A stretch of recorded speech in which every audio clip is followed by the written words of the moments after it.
Έχουμε περάσει, αδελφοί μου, μετά τις εορτές των Χριστουγέννων και των Θεοφανίων και αφού αποδόθηκε την περασμένη Κυριακή η μεγάλη εορτή των Φώτων, έχει ανοίξει τώρα για την Εκκλησία μας αυτή η περίοδος, που είναι μια άλλη περίοδος προπαρασκευαστική και αυτή, για την περίοδο που θα ακολουθήσει μετά και είναι η περίοδος του Τριωδίου.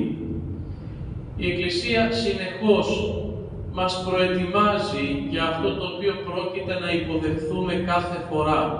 Και όπως μας προετοίμασε πριν από τα Χριστούγεννα για την υποδοχή της μεγάλης αυτής εορτής, τώρα ξεκινάει να μας προετοιμάζει για να υποδεχθούμε την περίοδο του Τριωδίου, η οποία μας προετοιμάζει για να υποδεχθούμε την ευλογημένη περίοδο της Αγίας και Μεγάλης Τεσσαρακοστής. Και βέβαια αυτή η περίοδος ανάμεσα στις εορτές των Χριστουγέννων και την έναρξη του Τριωδίου είναι μια περίοδος που μεταβάλλεται κατά τη διάρκεια της ανάλογα με το πότε πέφτει το Πάσχα. Φέτος λοιπόν το Πάσχα πέφτει αργά, μέσα στο Μάιο, 5 Μαΐου. Η περίοδος αυτή ανάμεσα στις εορτές των Χριστουγέννων και την έναρξη του Τριωδίου είναι μια μακρά περίοδος.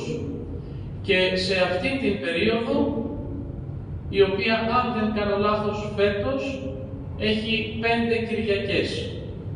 Ακούγονται ευαγγελικές περικοπές που είναι πολύ σημαντικές και η κάθε μία από αυτές έχει να δώσει κάτι πολύ ιδιαίτερο και πολύ ξεχωριστό. Σήμερα είναι η 12η Κυριακή της περίοδου του Ευαγγελιστού Λουκά. Αυτή την ευαγγελική περικοπή ακούσαμε. Και είναι το περιστατικό της συναντήσεως του Χριστού μας με τους 10 λεπρούς άνδρες και η θαυματουργική θεραπεία τους.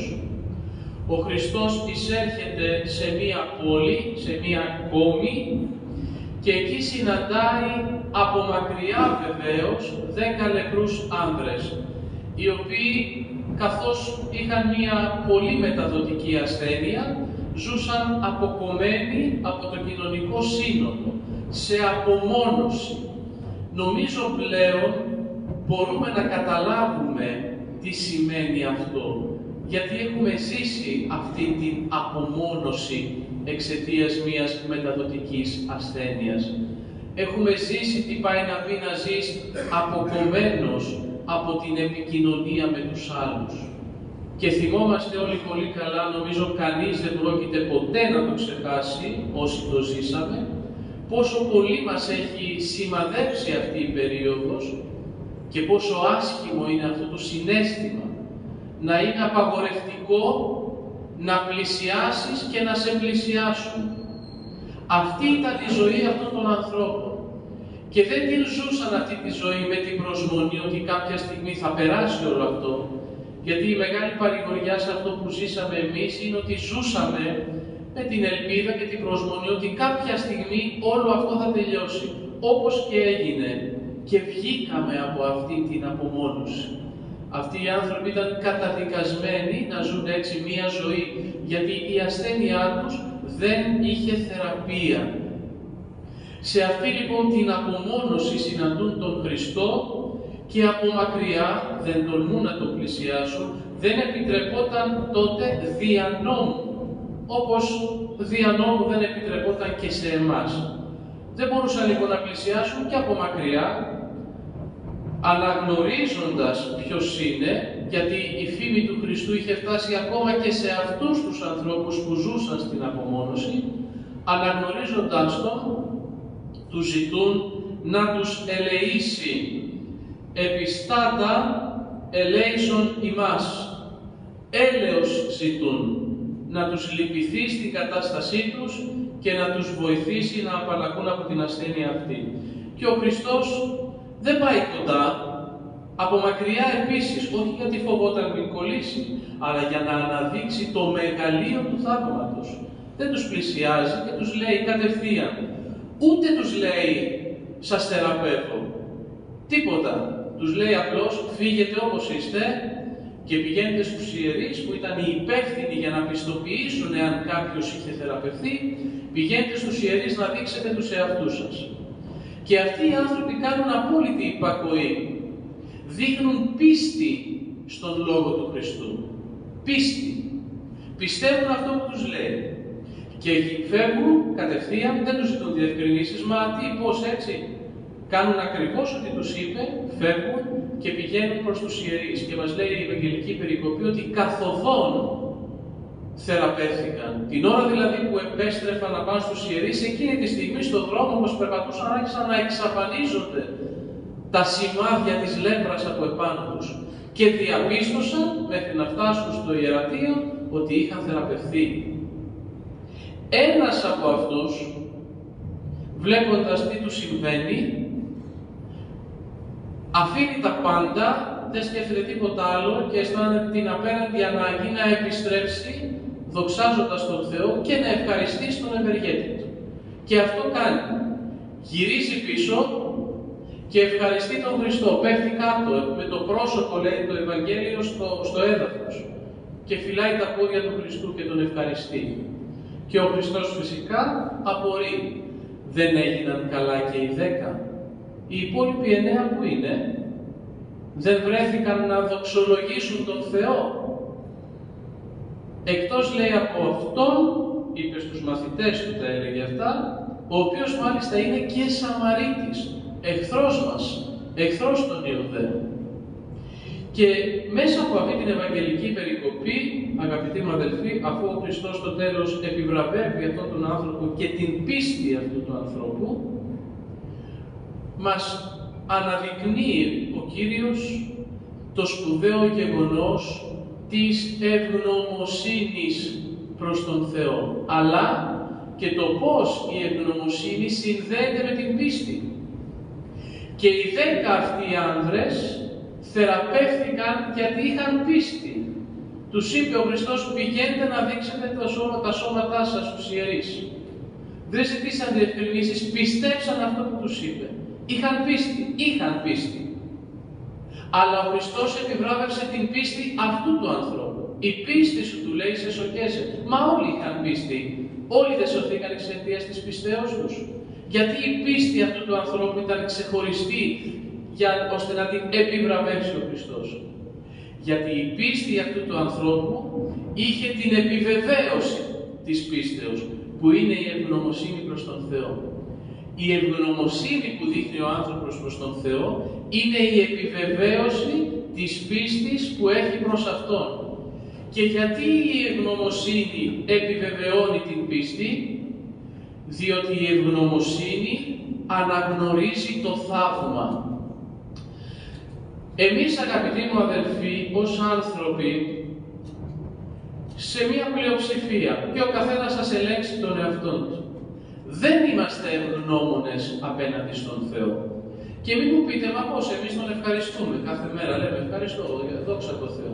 Δεν είναι αυτό ευγνωμοσύνη προς τον Θεό. Η ευγνωμοσύνη προς τον Θεό, όπως και γενικότερα η ευγνωμοσύνη, δεν εκφράζεται με έναν λόγο, σε ευχαριστώ. Εκφράζεται με την στάση της ζωής μας. Και η στάση της ζωής μας απέναντι στον Θεό δεν είναι μια στάση που δείχνει ανθρώπους που είναι ευγνώμονες για όσα ο Θεός τους χαρίζει. Και γιατί δεν είμαστε ευγνώμονες απέναντι στον Θεό? Γιατί ακριβώς θεωρούμε ότι αυτά που μας δίνει ο Θεός τα αξίζουμε. Είναι δικαίωμά μας. Και γι' αυτό απουσιάζει η ευγνωμοσύνη, που ξαναλέω, η ευγνωμοσύνη επιβεβαιώνει την πίστη. Και δεν είμαστε ευγνώμονες στον Θεό, γιατί δεν έχουμε αυτή την πίστη που πρέπει. Την πίστη που? Στο γεγονός ότι ζούμε ένα θαύμα. Ποιο είναι το θαύμα που ζούμε κάθε μέρα? Ακόμα και αν δεν έχουμε δει τίποτα άλλο στη ζωή μας, ζούμε καθημερινά ένα θαύμα. Αυτό το θαύμα είναι η ίδια μας η ύπαρξη. Πώς βρεθήκαμε σε αυτόν τον κόσμο? Μας δημιούργησε η αγάπη του Θεού. Μας έφερε στην ύπαρξη. Μας έπλασε με μια ιδιαίτερη διαδικασία. Και όχι μόνο μας έφερε στην ύπαρξη, Δεν μας έκανε απλώς να υπάρχουμε, και τούτο εδώ υπάρχει. Και τούτο εδώ υπάρχει. Και τα φωτιστικά υπάρχουν. Αλλά αυτά δεν ζουν. Εμάς δεν μας έφερε απλώς την ύπαρξη, μας έδωσε και ζωή. Φύσηξε στο πρόσωπο του χωματένιου Αδάμ και του έδωσε την πνοή της ζωής και τον έφερε στο είναι. Τον ζωντάνευσε σε τέτοιο βαθμό και με τέτοια μορφή, ώστε να είναι ένα πλάσμα κατ' εικόνα του Θεού και με τη δυνατότητά του καθομοίωση. Δεν υπάρχει μεγαλύτερο θαύμα από αυτό. Αλλά αυτό το θαύμα, για να το ζεις, πρέπει και να το πιστεύεις. Εκεί ακουμπάει η πίστη μας ή εκεί δεν ακουμπάει. Και αν δεν είμαστε ευγνώμονες προς τον Θεό, συμβαίνει γιατί ακριβώς δεν ζούμε και δεν πιστεύουμε αυτό το θαύμα της υπάρξεώς μας. Γι' αυτό η ευγνωμοσύνη, αγαπητοί μου αδελφοί, είναι η επιβεβαίωση της πίστης. Εμείς όμως ζούμε με μία έτσι νοοτροπία δικαιωματισμού. Έχουμε δικαιώματα απέναντι στο Θεό. Και ο δικαιωματισμός, που πολύ έντονα τον βλέπουμε στις μέρες μας, είναι η κακή εφαρμογή του ανθρωπίνου δικαιώματος. Τι θα πει δικαιωματισμός? Θα πει η χρήση του ανθρώπινου δικαιώματος ως αποκλειστικά προσωπικό δικαίωμα.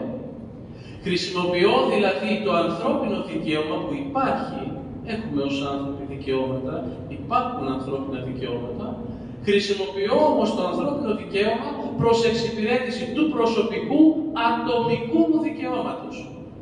Ακόμα και αν καταπατώ τον νόμο, ακόμα και αν καταστρατηγούνται οι νόμοι της φύσεως, ακόμα και αν το διεκδικώ αυτό το δικαίωμα, το απολύτως προσωπικό, με τη βία. Αυτός είναι ο δικαιωματισμός. Και είναι μεγάλη πληγή στον άνθρωπο, γιατί αυτός ο δικαιωματισμός έχει οδηγήσει στην ακύρωση και στην κατάργηση όλων των αξιών της ζωής. Τι λένε οι γυναίκες που υποστηρίζουν το δικαίωμα στην έκτρωση? Μπορώ να κάνω έκτρωση, το δικαιούμαι γιατί? Γιατί έχω το δικαίωμα της αυτοδιάθεσης του σώματός μου. Έχω δικαίωμα να κάνω το σώμα μου ό,τι θέλω, λέει ο δικαιωματισμός. Αλλά αυτό το δικαίωμα της γυναίκας στην αυτοδιάθεση, όπως λέει, του σώματός της, καταργεί το δικαίωμα του εμβρίου στο να ζήσει. Και η γυναίκα κάνει μία χρήση του ανθρωπίνου δικαιώματος αποκλειστικά για να εξυπηρετήσει το προσωπικό της δικαίωμα, αφαιρώντας το δικαίωμα από το έμβριο να ζήσει. Τι βλέπουμε στις ημέρες μας που γίνεται τεράστιος δώρος? Το θέμα με τα ομόφυλα ζευγάρια. Γιατί θέλουν πολιτικό γάμο όμως? Γιατί δεν τους καλύπτει το σύμφωνο συμβίωσης? Το σύμφωνο συμβίωσης τους καλύπτει σε όλα. Στο να μπορούν απέναντι στον νόμο να είναι ισότιμοι, ισόνομοι, να κληροδοτούν τα υπάρχοντά τους. Θέλουν πολιτικό γάμο γιατί? Γιατί στοχεύουν στην τεκνοθεσία και στην υιοθεσία. Και ποιο είναι το πρόβλημα? Διεκδικούν το δικαίωμά τους, το απολύτως προσωπικό δικαίωμα, να υιοθετούν παιδιά ή να κάνουν παιδιά με παρένθετες μητέρες οι άντρες. Και οι γυναίκες αντίστοιχα με δανεικούς πατεράδες. Αλλά αυτό το προσωπικό δικαίωμα που διεκδικούν καταστρατηγεί το δικαίωμα του παιδιού να γεννηθεί και να μεγαλώσει σε μια οικογένεια με μάνα και πατέρα. Αυτός είναι ο δικαιωματισμός. Η χρήση του ανθρωπίνου δικαιώματος αποκλειστικά για να εξυπηρετήσουμε το προσωπικό μας δικαίωμα. Και εξαιτίας αυτού του δικαιωματισμού, οι άνθρωποι διεκδικούν τα προσωπικά τους δικαιώματα και μάλιστα εν ονόματι των ανθρωπίνων δικαιωμάτων. Είναι πραγματικά να γελάει κανείς με τον παραλογισμό των ημερών. Και όταν ο άνθρωπος ζει με αυτή την οτροπία ότι δικαιούται τα πάντα, πάβει να είναι ευγνώμων. Γιατί ο δικαιωματισμός, αγαπητοί μου, έρχεται εκεί που δεν υπάρχει αγάπη. Και όταν δεν υπάρχει αγάπη, δεν μπορεί να υπάρξει ούτε ευγνωμοσύνη. Και για να έρθουμε στα καθημάς, δυστυχώς, παρότι ο Θεός μας προσφέρει ένα σωρό πράγματα καθημερινά, τα οποία τα θεωρούμε και αυτονόητα, το γεγονός ότι τα δεχόμαστε ως δικαιώματά μας, δικαιούμαστε ό,τι μας δίνει ο Θεός, γιατί είμαστε καλοί χριστιανοί, γιατί εκκλησιαζόμαστε, γιατί κοινωνούμε, γιατί εξομολογούμαστε, γιατί κάνουμε αυτοκλασίες, ευχέλαια, αγιασμούς, δικαιούμαστε να μας φροντίζει ο Θεός, επειδή ακριβώς ζούμε σε αυτή την οτροπία του δικαιώματος, δεν είμαστε ευγνώμονες. Υπάρχει μια σημαντική λεπτομέρεια στην Ευαγγελική περικοπή, την τονίζει ο Χριστός. Ένας επέστρεψε και αυτός ήταν Σαμαρίτης, δεν ήταν Ιουδαίος. Οι υπόλοιποι 9 ήταν Ιουδαίοι. Τους θεράπευσε ένας εξίσου Ιουδαίος. Το δικαιούταν, ανήκαν στον περιούσιο λαό του Θεού, έπρεπε να θεραπευτούν. Και δεν αισθάνθηκαν καμία ανάγκη να ευγνωμονήσουν και να δοξάσουν τον Θεό. Επέστρεψαν στη ζωή τους. Αυτός ο άνθρωπος, ο Σαμαρίτης, βλέποντας ότι τον θεραπεύει ένας εχθρός του, Ιουδαίος, νιώθει ότι αυτό δεν το αξίζει και ότι αυτός που τον θεραπεύει δεν έχει κανένα όφελος. Το κάνει γιατί τον αγαπά. Και επειδή ακριβώς δεν νιώθει ότι είχε δικαίωμα να θεραπευθεί, επιστρέφει να ευχαριστήσει, να ευγνωμονήσει και να δοξολογήσει τον Θεό. Η θεραπεία λοιπόν, αγαπητοί μου, στην έλλειψη ευγνωμοσύνης είναι το να μάθουμε να ζούμε αναγνωρίζοντας πως ο Θεός δεν μας οφείλει τίποτα. Και αν διαβάσουμε το Ευαγγέλιο του Λουκά θα δούμε ότι λίγο πριν συμβεί αυτό το γεγονός, ο Χριστός είχε μία συζήτηση με τους μαθητές του και τους μιλούσε για την πίστη. Και όταν του είπαν οι μαθητές του, δώσε μας πίστη, βοήθησέ μας να έχουμε πίστη, ο Χριστός τους είπε, όταν κάνετε ό,τι κάνετε στη σχέση σας με τον Θεό, θα νιώθετε ότι κάνετε αυτό που οφείλετε, διότι όλοι είμαστε οφειλέτες απέναντι στο Θεό.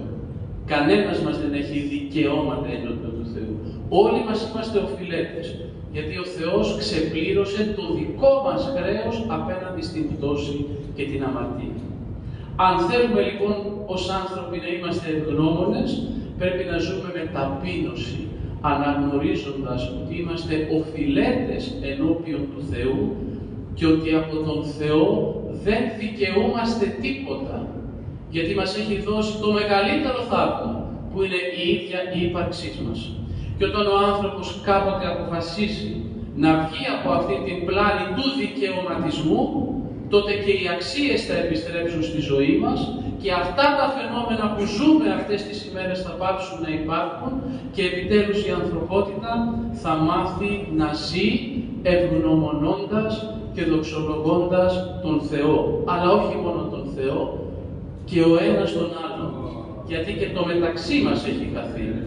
Δεν ευγνωμονούμε τους συζύγους μας, τις συζύγους μας, γιατί θεωρούμε ότι έχουμε δικαιώματα απέναντί τους και ότι μας κάνουν το δικαιούμαστε, ή τα παιδιά μας, ή τους δικούς μας ανθρώπους. Δεν είμαστε ευγνώμονες, γιατί ζούμε σε αυτήν την πλάνη του απολύτου δικαιώματος. Ήρθε λοιπόν, αγαπητοί μου αδελφοί, να μας φωτίσει ο Θεός να κατανοήσουμε αυτήν την μεγάλη αλήθεια. Να αισθανόμαστε τα μεγάλα θαύματα του Θεού και τα δώρα Του και τις ευεργεσίες Του και να ομοιάσουμε σε αυτόν τον ένα που αισθάνθηκε την ανάγκη, νιώθοντας πως δεν αξίζει τίποτα, αισθάνθηκε την ανάγκη να επιστρέψει, να δοξολογήσει και να ευχαριστήσει τον Θεό. Ας είναι η ζωή μας, όχι τα λόγια μας, η ζωή μας, μια ζωή διαρκούς ευγνωμοσύνης και δοξολογίας προς τον Θεό. Αμήν.